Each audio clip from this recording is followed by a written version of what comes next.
Welcome to BIOS Engineer YouTube channel. I never fix BIOS from China, I make a new one. It's a rule.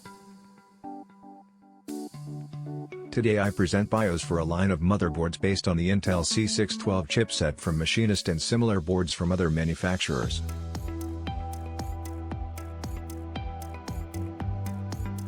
Advantage of this BIOS is the fast system initialization after power on.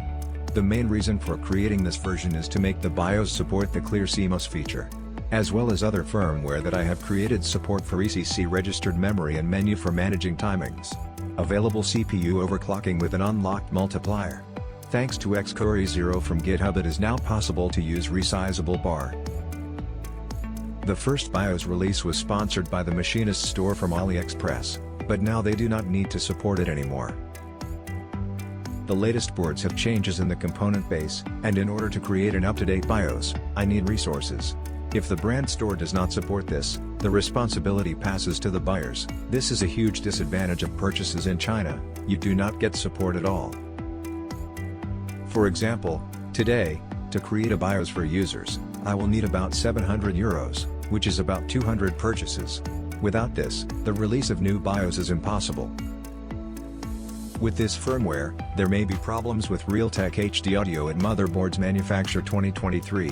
Of course, if someone pays attention, I personally have always used sound via HDMI. There is also no engineering sample CPUs support on all board versions. Turbo unlock is possible on this firmware but not recommended. I create firmware that saves you money on electricity but without compromising performance. Therefore, if you use the turbo unlock bug, then you lose one of the main reasons to use this BIOS.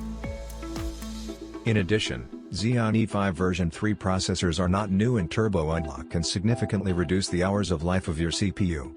Instead of turbo unlock, you can now buy Xeon E5 version 4 for 25 or 30 euros, for example 2680 V4 or 2690 V4. This will be an increase in productivity due to technology and plus the energy savings planned in the firmware. Be sure to use the programmer device to update your old firmware. I know for sure that it is completely impossible to update the stock firmware without a programmer. Therefore, you will not receive some of the benefits that are contained in the protected area. I recommend an inexpensive and very reliable EZP 2019 programmer device. I have always successfully used it for programming SPI Flash.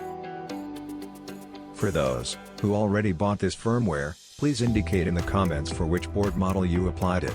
And if there are any problems, please point that out too so I can fix it with the new board. For all those who have already purchased the firmware, the next updates will be available for free as a supplement in the Ko-fi store. Thanks for watching. See you on the next videos.